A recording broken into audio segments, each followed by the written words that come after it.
Very good, Shannon. Thank you. Chris? Sean, big is so 20th century. Look, we bet on Muskrat Falls, it's bankrupting a province. We have national discord because of energy, and our climate trend lines, frankly, are going exactly the wrong direction. So do we want to keep betting on big? Look, energy is a colonial enterprise. It's reflected the colonial history of Canada. It's been controlled by government.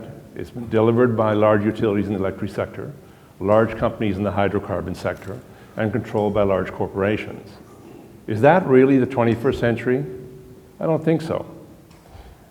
Yeah, we do need some of that infrastructure, but let's not get to the squishy middle. Let's look at the challenge before us. In a digital world, in a decentralized world, in a decarbonized world, home will count. Because if you look at the major consumption of energy in our country, it's in the home. It's for our heating and cooling. It's for our transport. It's for our cell phones.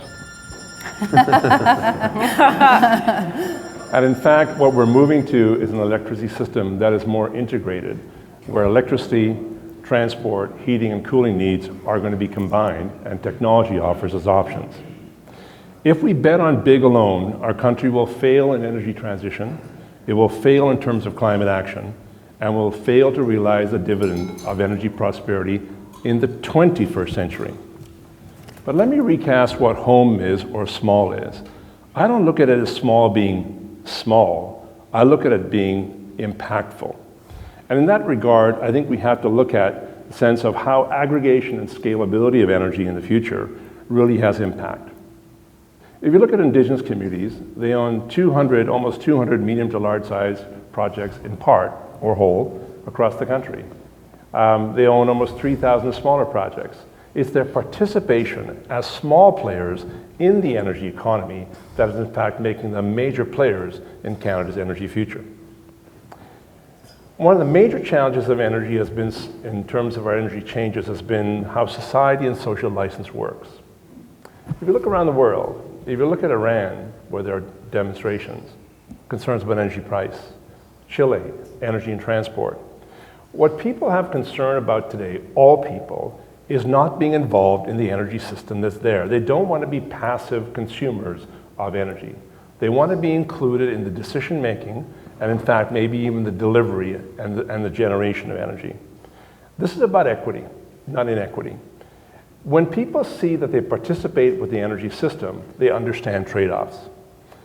Some people might say, well, wind energy has damage for the environment, it's not good for sightlines, but the Henry Inlet First Nation on the shores of Lake Huron said, no, we're not going to do that, because if we can own, and they do own 50% of what is Canada's now largest wind energy project, a large project by small consumers. They said, we'll support that.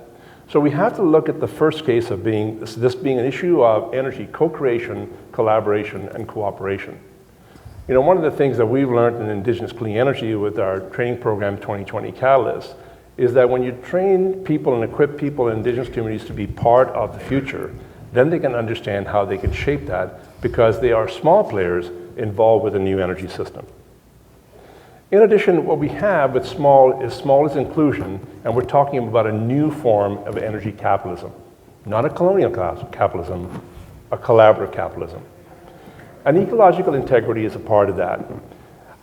If you look at how any energy program has impact, but energy can also be restorative. It can also help deal with climate, it can help protect environments. Canada has 400 medium to large scale hydro projects that have to be rebuilt in the next 2 decades. Well, how is that going to work if the Indigenous communities, the 800 First Nations, Métis, and Inuit people around the country aren't a part of that? It won't. They said, look, it was done wrong 10, 15, 20, 80 years ago. How could it be done right now?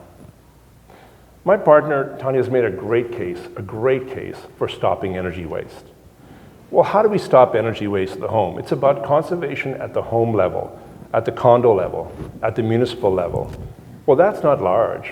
That's the individual, that's the community, that's the small business going forward in that space. We're incredibly energy profligate. If the rate of return of investing in energy efficiency and conservation requires home first, is that not where we should go first? Indigenous communities, by our estimation, in terms of what they need to do, is have to rebuild their homes to the tune of $23 billion of more energy efficient housing and facilities in the country. $23 billion. That's large in impact, but it's small leadership that will make that be realized. When you look at transport and the future of transport, one of the largest consumers of energy that we have, you have to say, well, how that change will work. I love the new Petro-Canada ad that came out 2 weeks ago that talked about the electric highway around the country. Well, when you go buy your double-double, you have to go to that person's gas station or electric charging station. In fact, the first fully electric charging station in the world in New Hampshire was converted 3 weeks ago.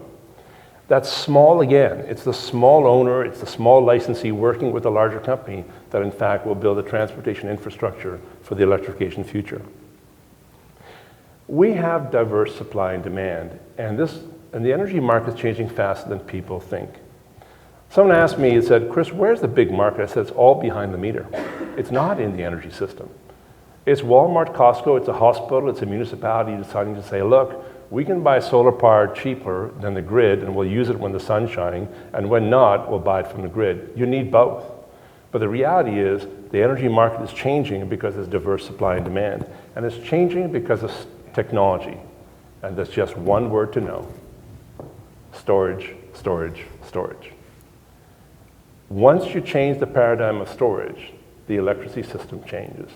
And storage is therefore inherently decentralized, near demand, and offers up people to use their cars for storage, offers opportunities to use new technologies for storage. And if we think we're going to lock into large technologies, large big infrastructure, and bet for 20, 30, 40, or 50 years, that is myopic and narrow-minded, because technology is going to offer us options. And on energy, the real answer is storage. And finally, we've got our national geography. We've got diesel communities that want to have new technologies. They're not going to do big technologies. They're going to use renewables and conservation as their way forward. And you know, last week I was in the Yukon looking at the energy future, and it is inherently more diversified. It has more players. It has some big players, but it has many more smaller players, because small is not small. Small is impactful, and small is scalable and aggregative. And if you look at one part of a geography, you look at the bioenergy economy. We have a lot of bioenergy. We have trees, we have agricultural waste, we have solid waste, we have sewage sludge, we have agricultural waste. Can we not utilize that more effectively? Well, that's inherently going to be small. It's going to be more local. It's going to be more generative. So, Sean, I guess where I am is that we've got to change. And I'll say the line from Red Green, where he said, I'm a man, I can change if I have to, I guess. Thank you. All right, so clearly two very different visions of where we have to go. And